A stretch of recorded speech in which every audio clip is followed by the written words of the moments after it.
Szeretettel köszöntök mindenkit!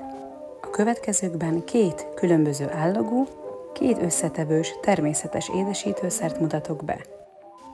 Tegyünk egy tálba néhány marék magozott datóját, Majd adjunk hozzá annyi vizet, amennyi ellepi. Hagyjuk legalább 2-3 órán át pihenni.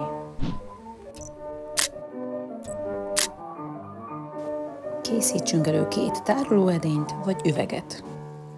az áztatólevet szűrőn átjuttassuk az üvegbe, és így kapjuk meg a teljesen folyékony datójalevet. Ez kifejezetten nagyon édes.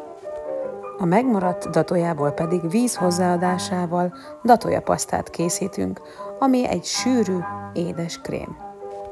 Édesíthetjük vele például a zabkásánkat, vagy akár a bolonyai szószunkat is. Csupán kísérletezés kérdése. Tároljuk hűtőben. A datójalé számomra a kávéhoz óriási hiánypótló, de teába vagy bármi egyébbe is tehetjük.